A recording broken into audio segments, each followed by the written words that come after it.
you right now or anybody you bring with you for the entire movie, you're going to be doing this. Oh my God, that's like fucking FNAF 2. Bro, that's UCN. That's crazy. Did you see?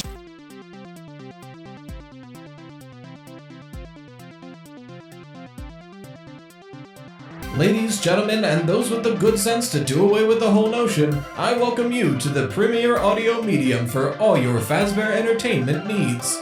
The Freddy Fazbear Pizza Podcast. Note, FFPP is not responsible for any loss of appetite, disinterest, dismemberment, or other legally classified statuses. So strap in and enjoy. Hello, everybody. Welcome back to the Freddy Fazbear Pizza Podcast, where I'm your host of the Toast, Ryan Toast, here to talk about Five Nights at Freddy's like we always do.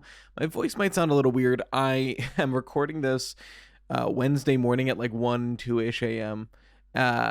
Because I needed to record it Tuesday night so I could get it out today.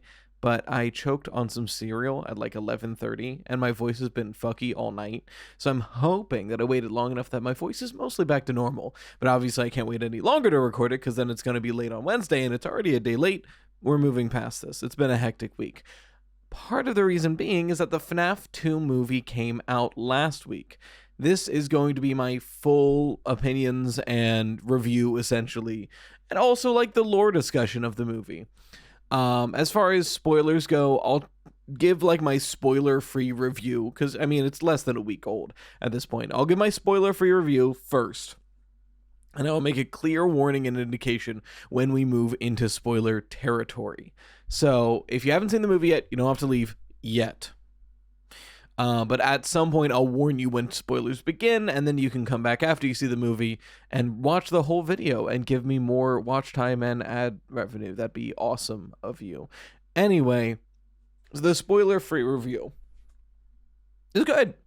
I liked it. I think my thoughts on the FNAF 2 movie are very similar to the first FNAF movie, in the sense that, like, if you are a FNAF fan, you will love this movie. It is so fun. There's fan service abound. The animatronics look amazing. The toy animatronics are like one-to-one with the games. It's crazy. The direction the story is going is really interesting. It's they do something with one of the characters in particular that you will not see coming. I don't think anybody saw that coming, and it's an interesting way to take this character moving forward. And I'll talk about that more when we talk about spoilers. No, but it's just a treat of a movie. I like, as a FNAF fan, I think it's like a 7 or 8 out of 10. If you don't care at all about Five Nights at Freddy's, why are you watching episode 113 of the Freddy Fazbear Pizza Podcast? But 2, the movie's not that great. If you're not a huge fan of the FNAF series, it's like a 6 out of 10 maybe. You know, I think genuinely, and again, this is still spoiler free, genuinely my main criticism of the movie is that it suffers from being the second movie in a planned trilogy. And what I mean by that is the beginning of the movie and the end of the movie are a little lackluster.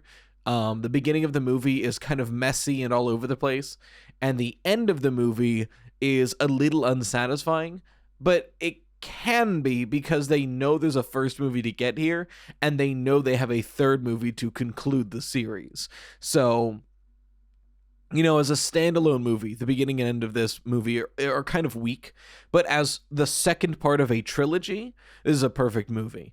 And that's I think the most I can say without spoiling anything, you know, because I know a lot of y'all want to go in completely blind. So as far as, you know, my takes on this to leave you completely blind, that's probably it. Because now we're going to start talking about Easter eggs and then move into the lore, which involves the plot. So that was your big warning, is I think the movie's really good. I thought it was really fun. I have a couple issues with it like I did the first movie, but overall, pretty great. I enjoyed it. And if you're a FNAF fan, you're going to love it. So let's move on to spoilers, essentially. So this has been your warning. I'm going to start talking about Easter eggs and lore and all this stuff. So the spoiler curtain is being lifted. If you have not seen the movie yet, you might want to go watch it before watching the rest of this podcast. As much as I would love to have you here, and it's going to hurt the audience reach of the podcast because a lot of you haven't been able to see it yet. But regardless, I got to talk about this movie somewhere. So we're talking about it here. What a movie, huh? insane choices were made in this movie, and I respect pretty much all of them. So the character I was talking about, a character that, you know, nobody saw coming, that's the way they're going to take it, is the marionette. The idea that the marionette is possessing people, like bonding to them and turning them into this weird marionette human thing, that's gnarly as hell. That's awesome. Pretty much every scene with the marionette or anyone it's possessing is just eye candy. It's like good, creepy, unsettling horror that we don't get in FNAF a lot, is this weird, like, human-esque puppet creature. And even when it's not possessing somebody, they just did the puppet really well. And that's kind of the feeling I had going into it, you know, from what little we got of the puppet in the trailers. I had a feeling that the puppet would be done well and be like the scariest part, and I think that's true. You know, after seeing the movie, I think that holds water, that the puppet was done very well and is the scariest part. Do I love that the puppet can possess people? I don't hate it. It's a weird choice, to be certain, but it's not terrible. But, you know, there was a lot of choices made in this movie because it is a separate canon from the games that I can tell people are hit or miss on. One that I see a lot of people buckling against, and a lot of, you know, this seems like surprisingly close to 50-50, because I thought most people would be on board with this. I'm surprised how many people are really against the idea of Michael Afton being a villain. So, and, you know, how much of a villain is he, we'll get into. But a lot of people I'm seeing online are like, it doesn't make any sense for Michael Afton to be an antagonist. He's against William in the games. And a lot of people are holding that sentiment. Now, I think we're using hindsight in our arguments here, because we saw Michael Afton on screen for a total of like 5 minutes. And, you know, however much he's being an antagonist in the current moment, how much of that is the direct control William Afton has over him? Much like Vanessa did throughout most of the first movie. Like, we forget that Vanessa, everyone's schmoopy, you know, was supposed to keep an eye on the night guard and make sure they died in the Freddy's restaurant. She was working for William Afton right up until she knew about Abby. And then that was her like big, oh, I can't kill this guy. Oh no, you know. And that then she starts trying to break free from that. Up until that moment, she was still on board with killing people for her dad. So the idea of Michael Afton 2 is killing people for her dad. Like, he's one movie away from that flip.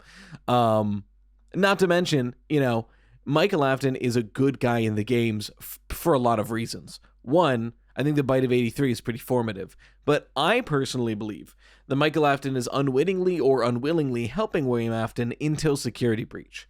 It seems very clear in the post-Security Breach monologue that, you know, he was doing something for his father directly, but now that something has gone wrong and he knows more about what's going on, his main directive now is to come and find William Afton, presumably to get him.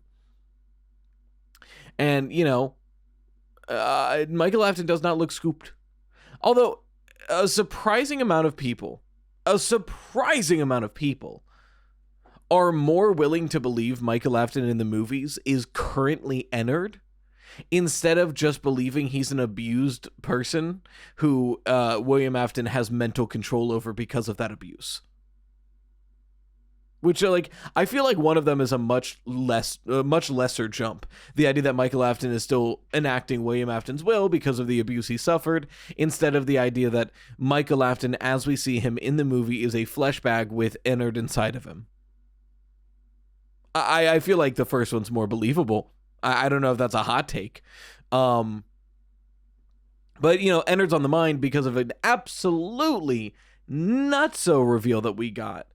That being, and, you know, the questions for this episode are going to be a little sparse weird, because pretty much all of them are about the FNAF movie. So if one of them naturally comes up, I'll bring it up when we get there. And the first one does so. If you want your questions answered on the podcast, feel free to send them to Freddy Fazbear Pizza Podcast at gmail.com. That's in the description to copy and paste because it's a pain to type out. But our first question that I'll weave into the conversation is from Casey and y'all. I, like many others, were shocked with the inclusion of Circus Baby in Vanessa's dream scene. Other than kind of giving us more evidence that William was the one solely responsible for the fun times, or just as a fun Easter egg, I can't tell what the point of this inclusion was. What do you think is their reason for including Baby?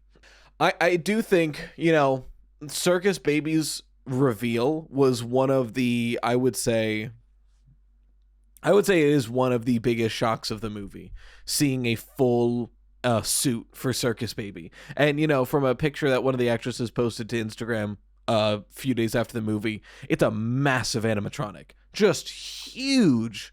Like she sits between its legs, massive animatronic. So part of me is like, I see what you're saying is like, maybe it's just a fun Easter egg, but I feel like they wouldn't go to that much effort for a fun Easter egg. That's a lot of effort to make such a big animatronic. So the question, reliably then is, why the hell is there Circus Baby? Before the post-credit scene, I would say it's almost guaranteed that we are following the novel's structure, which means that the third movie, although we get Springtrap, we will be getting the fun times. And, I would be all in for that explanation. But at the end of this movie, we get the post-credit scene where it very clearly is establishing FNAF 3. We have 3 guys looking for stuff from a Freddy's before it gets demolished for their haunted house, and they find Springtrap in a back room. Like, that's directly the plot of the beginning of FNAF 3. So it seems like we're definitely getting this haunted house. But at the same time,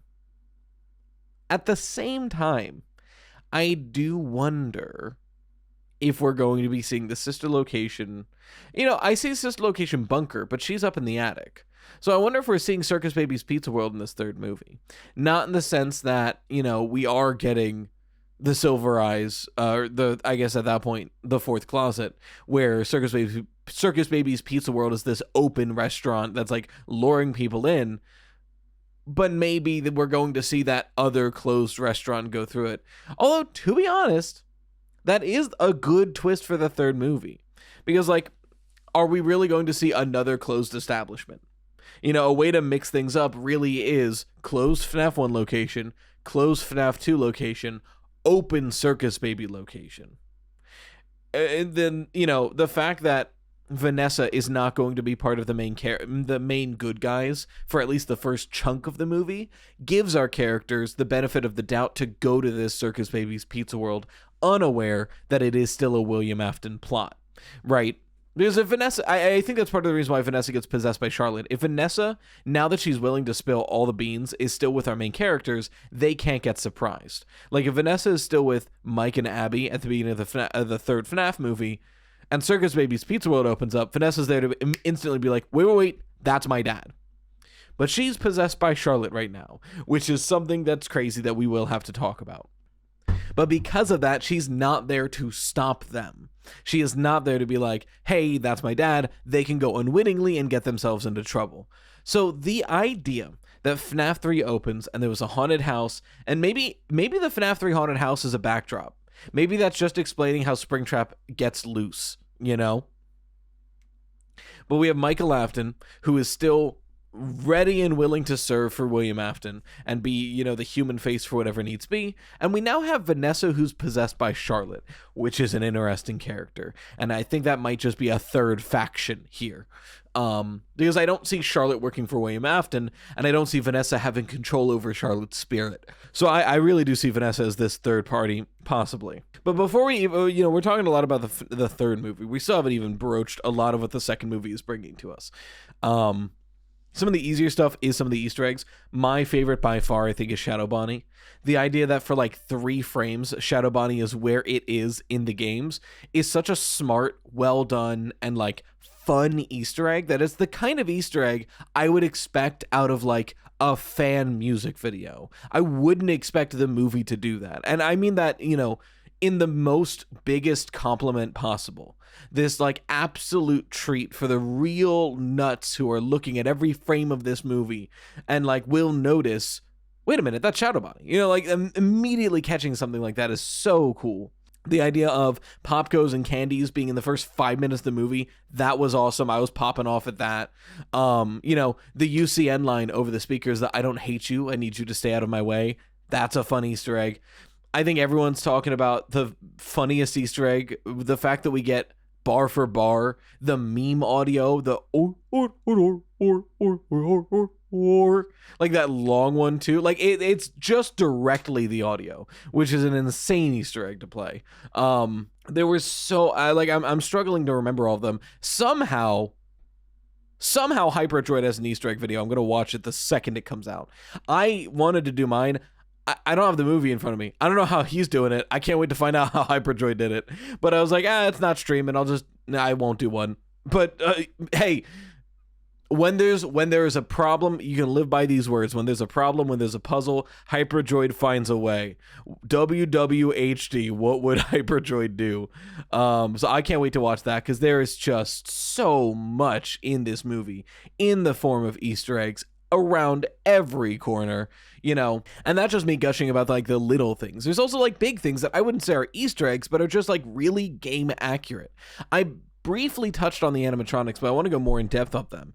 We have the Wizards, we have the toys, and we have the originals all in this movie. And all of them are really good, but the toys really are exceptional. The toys feel straight out of the games. The toys feel like they are just the 3D model from the game brought to life. Even the goddamn merch is good. Like, let me grab this guy. Like, I'll be honest, I don't have a lot of FNAF merch. I've got the Freddy Fazbear Pillow Pet, which I got for free for a brand deal. I've got one of each of the gang, which that's a necessary. We need that. I got a Pizza Box board game. I've got Long Popgoes, which is fanverse, but I love Popgoes. And that's kind of it. I've got this off-brand Freddy I got from the Boardwalk because he's really funny. And Percy, you're not a FNAF game. And here I am spending $60 on a toy Freddy head. That's unlike me. But look at the quality of this thing. Like, this is insane. It's like 1-to-1 with the games. Like, and like that's solid. That's built in the foundation. The eyes individually light up. That's fun. The face comes off, right? Hold on, let me get this. The face comes off, is a wearable mask. It's very small. It's meant for children. But, obviously. Or I've just got a big head, which is true. And the best part is, they didn't leave it blank. You take the face off, it's not just a blank. They gave like the little endo outline. They didn't need to do this. That's awesome. Are you kidding me?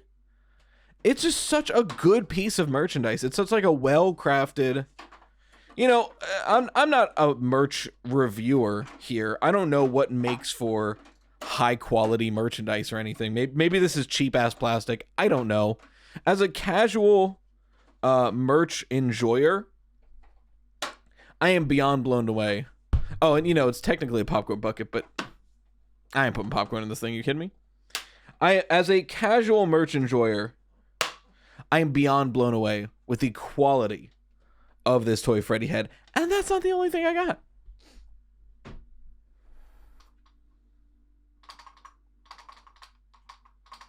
you kidding me? And again, this is technically the cup. I never put liquid in this thing. I'm not planning to put liquid in this thing. I don't want this thing to get gross and like moldy. I want this to be on my shelf for the next 10 years.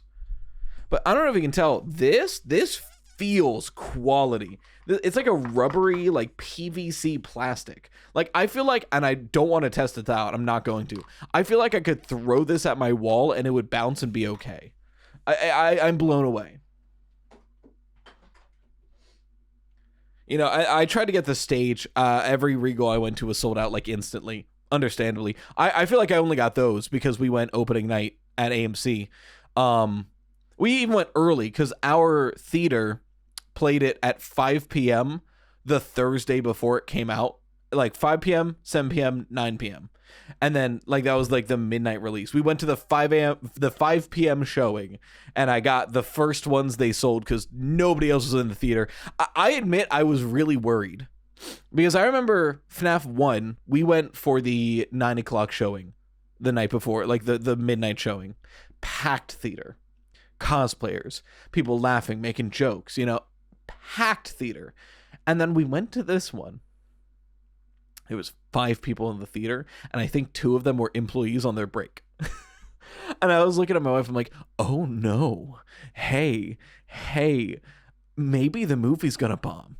Like, I was really worried. And then, when we left, getting out of the theater, was that when people were coming in. And I realized, no, we just went to a 5 p.m. showing on a Thursday. People have jobs and lives. Like, people were coming in for the 7 o'clock and the 9 o'clock, and that's when the cosplayers were showing up and people were lining up and buying the head. And I was like, okay, we're fine. And reviews came in. A lot of this movie definitely seems more mixed than the first movie, I would say. Because when the first movie came out, I think the online sentiment was we love it.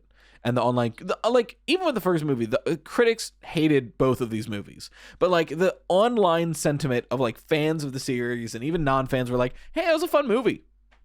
Like pretty much everyone was like, that was a pretty fun movie. Whereas this one, I'm seeing a lot more people either love or hate this movie. I loved it. But like there was definitely like a more mixed sentiment online. But it is funny looking at like, say, Rotten Tomatoes, which is not a be all end all. I think the meme is Rotten Tomato scores, the meaning behind them depend on if you liked the movie or not. Like a low critic, high audience, but you liked the movie is like, critics don't know what they're talking about. This is for the fans. But a low critic, high audience movie and you don't like the movie is like, man, people don't know what good movies are. You gotta trust the critics on this. Like I'm always gonna be a chase your whimsy, don't listen to critics, play what you like, watch what you like kind of guy. But it is funny that the FNAF 1 Rotten Tomato score, the critics was like 15 or something, and the audience was like 85. And then for a FNAF 2 movie, the critics is like 11, but audience is like 89. Like it got more skewed, which I think makes sense because, the first movie, they were really worried about alienating this new audience. But now that they've made that first movie and they've already broken the water, they've got the funding, right? They got the guarantee that you get 3 movies. So they don't have to make sure they sell to a wider audience as much anymore. So they can really cater more to the fans, which I think they really are doing. Like the first movie, the second movie is a treat for the fans. If you're like, if you're watching this far and you haven't seen the movie and you just don't care about spoilers, I cannot stress enough how much you're going to be soy jacking the entire time. You're just be if you're going with somebody else, right? Here's your POV, right? I'm you. You right now are anybody you bring with you for the entire movie. You're going to be doing this. Oh my God, that's like fucking FNAF 2. Bro, that's UCN. That's crazy. Did you see Shadowbot? Hey, that's the entire movie. and that's awesome. I don't mean that as a bad thing. That's awesome. I kind of want to make that the intro, but I'll have to censor it for spoilers. I peeked the hell out of the mic. Let me turn this down. God, I got so distracted talking about I kind of forgot to talk about everything else, like the lore and stuff. The lore of the movies is setting up a very interesting timeline because we have the FNAF 2 location. Man, I cannot get this audio where I want it to be. We have the FNAF 2 location being established as the first location, which I think I like that. It's okay. So a lot of the things this movie is doing with the lore, I sit and I watch and I'm like, man, I wish that was the game lore. Not everything, but there's a lot of things that, especially timeline wise, that is establishing that I'm like, man, I kind of wish that was the game lore. Because you know what's weird and convoluted? Freddy's, close. FNAF 2, close. FNAF 1, which is nearly identical to the first Freddy's, but not the FNAF 2 location. I kind of like that in this canon they're establishing, FNAF 2 is just the first one. It was just FNAF 2, close. FNAF 1, MCI, close.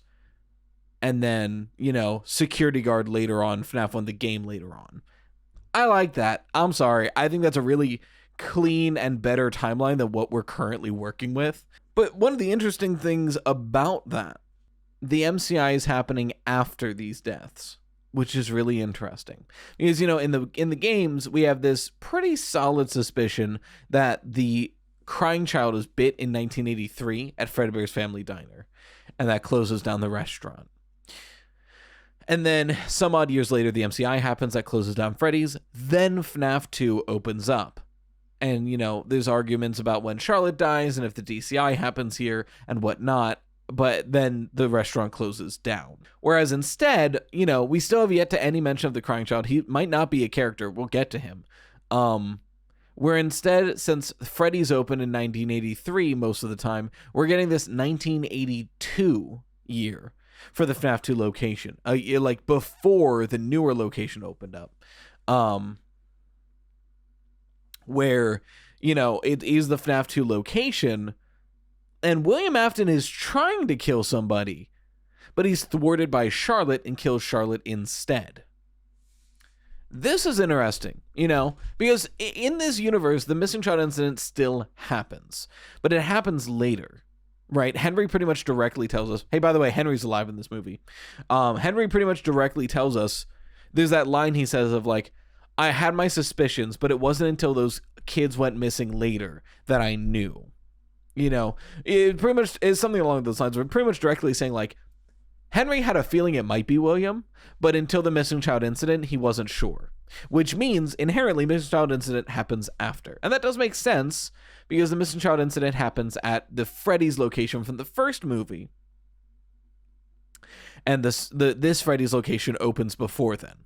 But what's interesting is it seems like the missing child incident was going to happen at the FNAF 2 location, if not for Charlotte.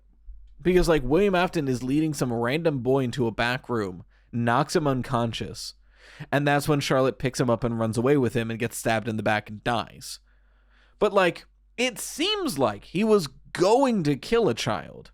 Was this going to be the first of the MCI victims? Was the MCI supposed to be in this restaurant, but then eventually this one closes because of all the bad PR with Charlotte, and then he has to wait until they open a new restaurant to then do the MCI? Maybe? But then we still get this big question of like, why? William's motivation is still very strange, because we didn't really learn anything about William Afton in this movie besides the fact that he abuses his kids and he built Circus Baby. My mistake. And like, we knew those things. That's not news, So I do wonder, I think that's where the third movie is really going to focus on Springtrap and William Afton and giving us those reasons, those logics. Because here's the thing that still is the big question, in my opinion, that has not been touched at all. And that's Garrett. What's his deal, man?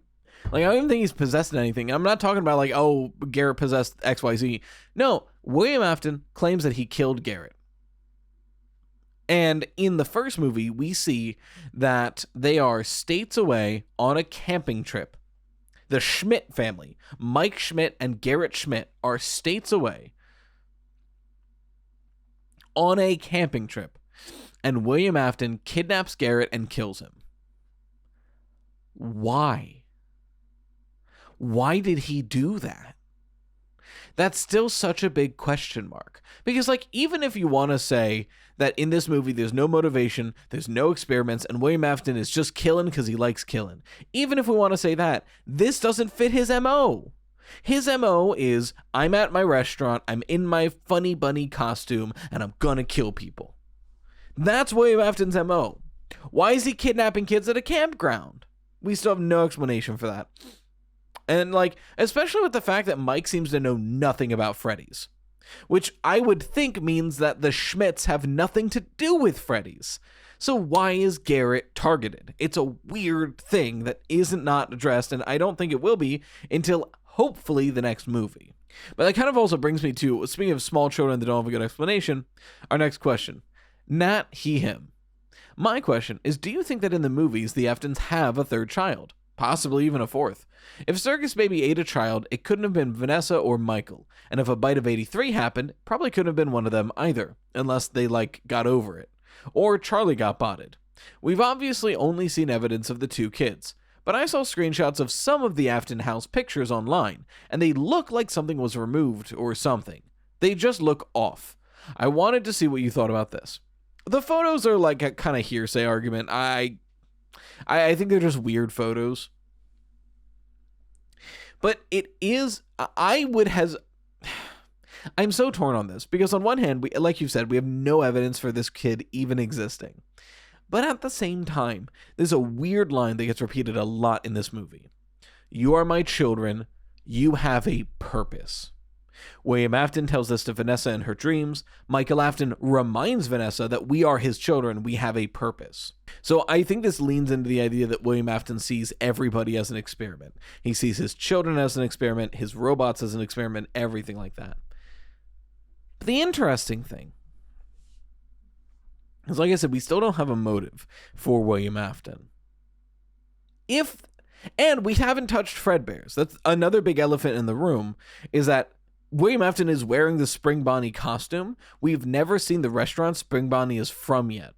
And that's, I think, a reveal we'll get in the third movie, is that Spring Bonnie is from Fredbear's, as is Fredbear. If there is a Fredbear bite of the crying child that kills him in this movie, then some of William Afton's motivations start to line up. The idea of, like, he's experimenting with immortality to bring back the crying child. So here's my crazy idea. Here's the nutso idea. Charlotte Emily is able to possess the body of somebody she comes into contact with. We see this in the FNAF 2 movie several times. She does this to, like, Liv or whatever her name is. She does this to Abby. She does this to Vanessa at the end of the movie. I wonder if Charlotte was the first death. For what? And now this doesn't give us a good explanation or a good motivation. Nope, I take it back. I'm brainstorming. Hear me out. If the crying child dies from Fredbear, now we're in the next location. Notably, William Afton did not kill the little boy he kidnapped. He just yoinked him. Just grabbed him off, knocked him unconscious. We don't know what was going to happen next. We just know he killed Charlotte for finding out. If the crying child died, the idea of trying to recreate that death to see if there's any way to prevent it or if there's any ghost thing, and kidnapping a live child to do so, starts to line up. Now, here's the interesting thing.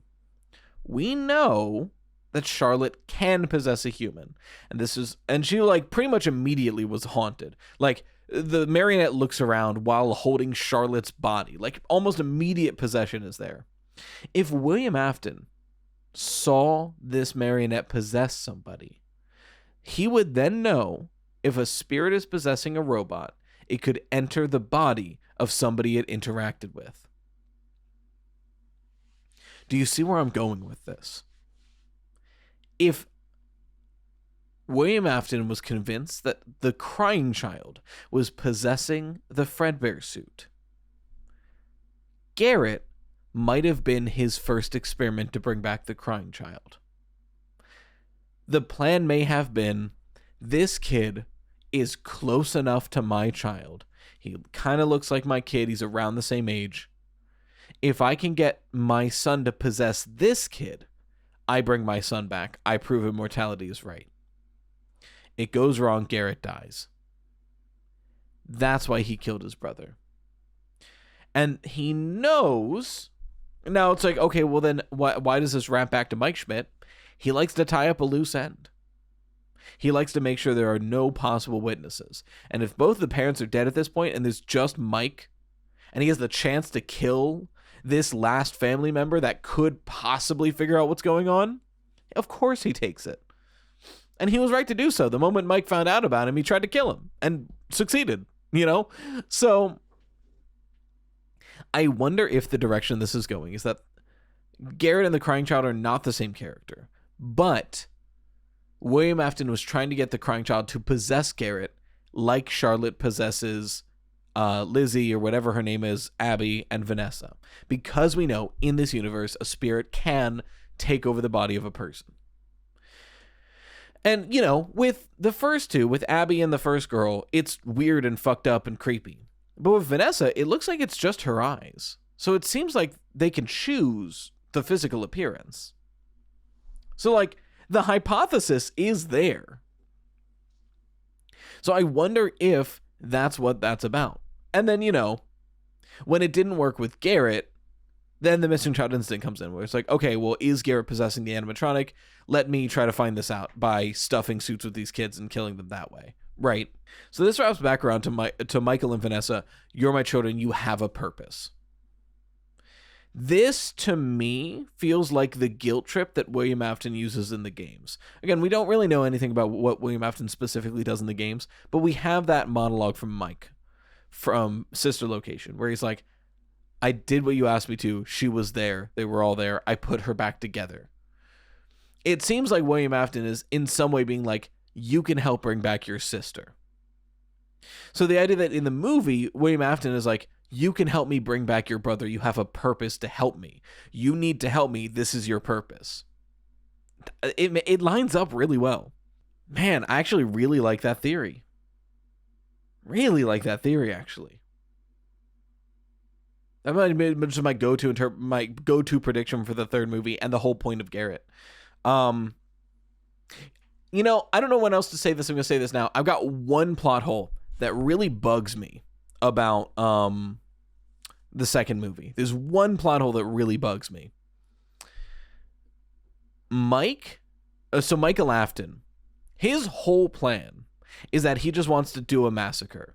He's just pissed off at the world. He wants the puppet to take the toys and just kill people. Because fuck them, I guess.